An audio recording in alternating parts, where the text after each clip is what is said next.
গোপন উত্তরাধিকারীর গল্প।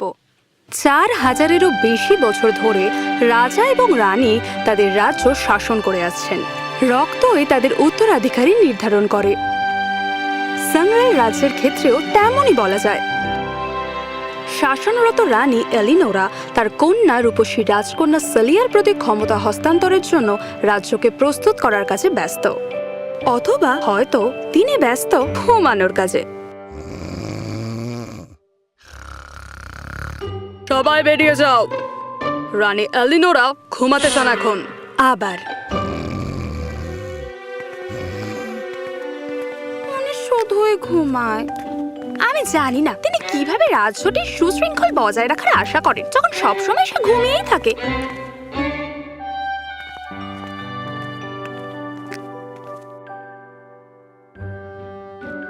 সোজা উঠে দাঁড়ান রাজকুমারী সিলিয়া, বুক সোজা, চোয়াল উপরে। আর আপনি বলুন যেটা আপনি মুখস্থ করেছিলেন, বুঝেছেন? সিংহাসনের উত্তরাধিকারী হিসেবে আমি গর্বিত যে আমি আমার মায়ের স্থান নিতে পারবো। না না, আপনি মহারানীর জায়গা নিতে চলেছেন, আর আপনি এখন একজন রাজকুমারী, বুঝেছেন? সিংহাসনের উত্তরাধিকারী হিসেবে আমি গর্বিত যে আমি আমার মায়ের স্থানে রানী সেলিয়া অফ সাংরেল হয়ে উঠছি। খুব ভালো। এবার আমার প্রশ্নের সঠিক উত্তর দিন। আমরা একসাথে উত্তর দেবার চেষ্টা করি। প্রথম প্রশ্ন, একজন মহারানীর প্রধান কার্য কি হতে পারে? আমি পারিশ্রমিক বাড়ানোর কল্পনা করছি। রাজপ্রাসাদে থাকা সমস্ত কর্মীদের। আবারও প্রথম থেকে। বাহ, আপনি তো বেশ ভালো উত্তর দিলেন দেখছি। আর আপনার এই উত্তরই বুঝিয়ে দিচ্ছে যে আপনি একজন রাজকুমারী। Prince Leopold. রাজকুমারী সিলিয়া, কত বড় হয়ে গেছেন আপনি। শেষ যখন দেখেছিলাম তখন অনেক ছোট ছিলেন আপনি, এবং আপনার বাবা রাজা জুলিয়ান আপনার সঙ্গে থাকতেন। হ্যাঁ, পরিবর্তন তো চোখে পড়াই উচিত। ৭ বছর পর আমাকে দেখলেন যে। হ্যাঁ, এটা পছন্দের জন্য ছিল না। পরের সবকিছু আমি আপনার হাতেই ছেড়ে দিলাম। আমাকে প্রয়োজন হলে জানাবেন রাজকুমারী।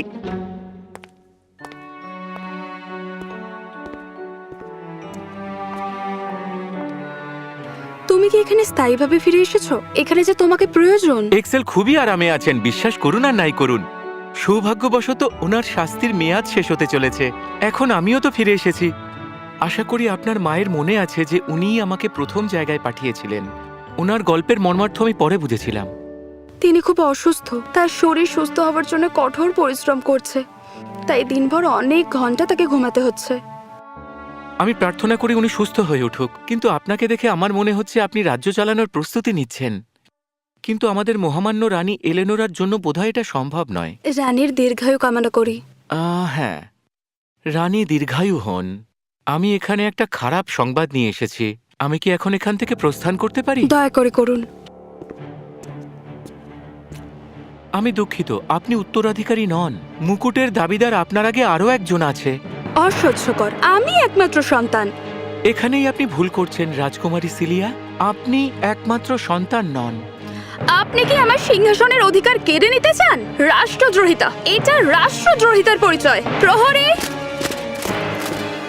এটা শুধুমাত্র একটা সময়ের খেলা রাজকুমারী। আপনি দিন গোনা শুরু করুন। অনেকেই আছেন আমাদের রানীর মতো। আপনি কখনোই আমার থেকে এটা কেড়ে নিতে পারবেন না।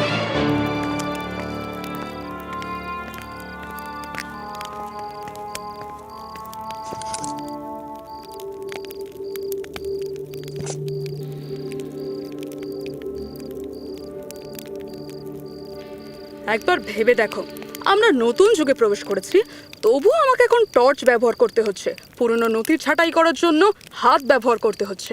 ভাবা যায়, এটা তো মধ্যযুগে হতো।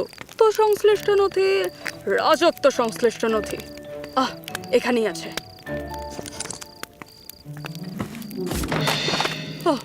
এটা তো হলো, আরো অনেক কাজ পড়ে রয়েছে।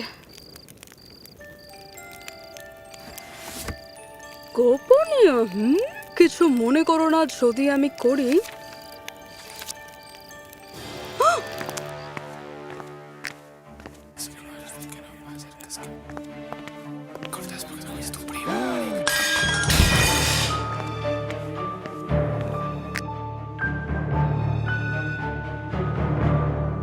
প্রিন্সেস সেলিয়া ভুল উত্তরাধিকারী, আসল শিশু বড় বোন।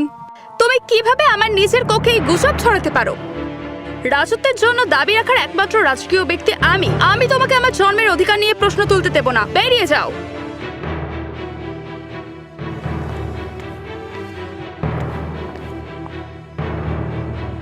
আমাকে ঢুকতে দাও। আমি আমার মায়ের সাথে কথা বলতে চাই। তিনি ঘুমাচ্ছেন মহামান্য। আমাকে তার সাথে কথা বলতে হবে এখন।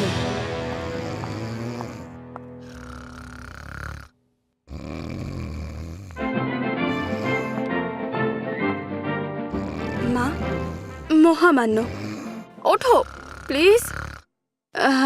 কে কি হয়েছে? সেলিয়া আমার প্রিয়, তুমি এখানে? দুপুর হয়ে গেছে নাকি? না মা, আমাকে তোমার সাথে একটা গুরুত্বপূর্ণ বিষয়ে কথা বলতে হবে। একটা গুজব শুনলাম। একটি জরুরি ঘোষণার জন্য পূর্ব নির্ধারিত সম্প্রচারে বিঘ্ন ঘটায় আমরা দুঃখিত। রাজপ্রাসাদ থেকে সরাসরি সম্প্রচারিত। গুজব ছড়াচ্ছে রাজকুমারী একমাত্র উত্তরাধিকারী নন। এটা সত্যি, উনি প্রকৃত উত্তরাধিকারী নন। একটা কাজিনের জন্য এই পরিবারটি প্রশ্নের মুখে পড়েছে। আজ থেকে 7 বছর আগে এক্সেল জানতে পেরেছিল রানী এলেনোরার আরও একজন সন্তান ছিল, রাজকুমারী সিলিয়ার জন্মের আগে। এই ব্রেকিং নিউজটার বিশদ বিবরণ জানা যাবে বিকেল 5টার পর।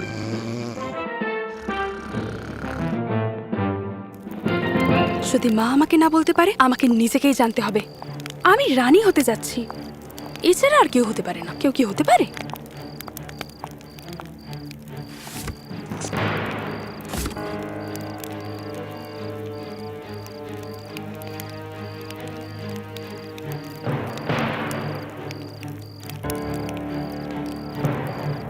ও মা, তুমি কি করেছো?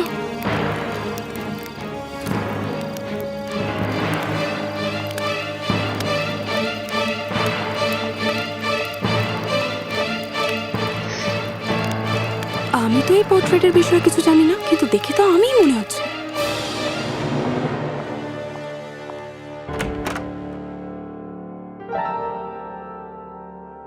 এটাই অরেলিয়া। আমি মনে করি এখন তোমার কাছে লুকানোর কোনো অর্থই হয় না। এইটা তোমার কাজিন, সে আগুনে মারা যায়। কাজিন? এখানে অরেলিয়ার আর একটি ছবি আছে, কিন্তু আগুনের ছবিটি প্রায় পুড়েই যায়। এটা ভীষণই দুঃখজনক যে সে খুব খারাপভাবে আমাদের ছেড়ে চলে গেছে। এখন দয়া করে তোমার মাকে ঘুমাতে দাও।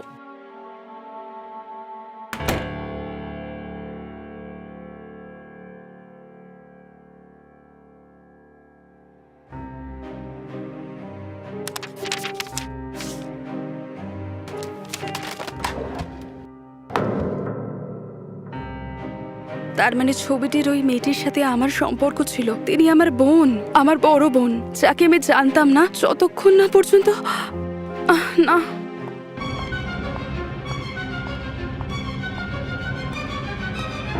আমরা কি রাতের জ্বালানি শেষ করে ফেলেছি? বলো এটা কে, এক্ষুনি বলো। এলেনোরার মেয়ে রাজকুমারী অরেলিয়া, যিনি হলেন এই সিংহাসনের প্রকৃত উত্তরাধিকারী, রানী এলেনোরার প্রথম মেয়ে সন্তান। কেন এটা আর্কাইভে চাপা পড়েছিল? একই কারণের জন্য এটা হয়েছিল।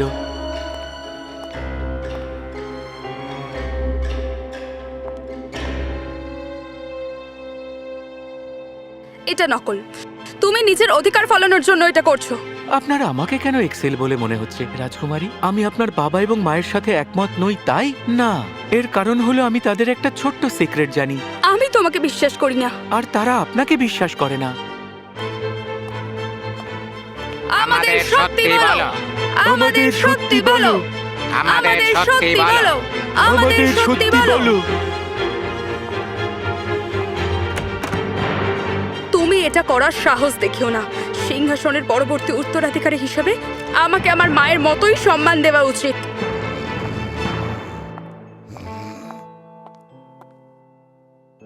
সুপ্রভাত সেলিয়া। রানীমা, আমাকে সত্যিটা বলুন, অরেলিয়াকে সিংহাসনের জন্য কি আমার অধিকার মিথ্যে? দয়া করে। ও সেলিয়া আমার প্রিয়, আমি দুঃখিত যে এমনটা হয়েছে। আমার হাত ধরো দয়া করে। তোমার মৃত পিতা রাজা জুলিয়ানের সাথে আমার বিয়ের অনেক আগে জোসেফ নামে আমি একটি পুরুষকে জানতাম। আমরা প্রেম করছিলাম, আমাদের একটি সন্তান ছিল। অরেলিয়া সে সুন্দর এবং নিখুঁত ছিল, কিন্তু আমাদের বিয়ে রাজকীয় কাউন্সিলের দ্বারা অনুমোদিত হয়নি। আমরা গোপনে বিয়ে করেছিলাম এবং আমাদের কন্যাকে গোপনে জন্ম দিয়েছিলাম। আমরা তাকে ছায়ায় বড় করেছি যতক্ষণ না সেই দিন এসে গেছে যে সে আর এই পৃথিবী থেকে লুকাতে পারবে না। আমি জোসেফের সাথে সম্পর্ক ভাঙলাম এবং তোমার বাবার সাথে বিয়ে করলাম। তিনি অরেলিয়াকে চেয়েছিলেন এবং তাকে গোপনে রাখার স্বপ্ন দেখেছিলেন, কিন্তু এটা তার জন্য ভালো ছিল না। অনেক বছর পর সেই রাত এলো আগুনের। রাজা জুলিয়ান জানতেন যে অরেলিয়ার সাথে পালানোর যথাযথ সময় এসেছে, যেখানে সে স্বাভাবিক এবং গোপনে সুন্দর জীবন যাপন করতে পারে। তিনি আমাকে আমার থেকে নিয়ে গেলেন এবং গুজব ছড়িয়ে দিলেন যে তার দেহ আগুনে পুড়ে গেছে। আমি তাকে আর কখনো দেখিনি। আমি শুধু জানি যে তিনি আমাকে বলেছিলেন যে সে নিরাপদে আছে।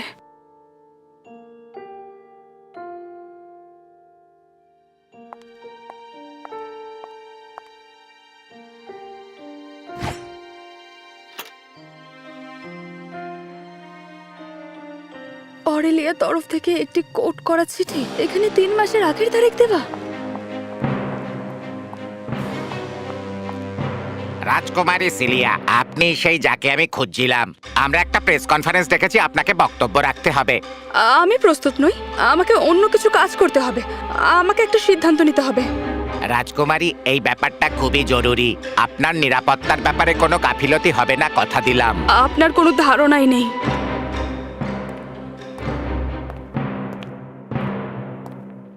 রাজকন্যা সেলিয়া, বিশ্ব জানতে চাইছে আপনি কি প্রকৃত সত্যিকারের উত্তরাধিকারী নাকি আপনার আগে অন্য কেউ ছিল। আমাদের সত্যিটা বলুন। সত্যিটা হলো আমি প্রকৃত উত্তরাধিকারী নই।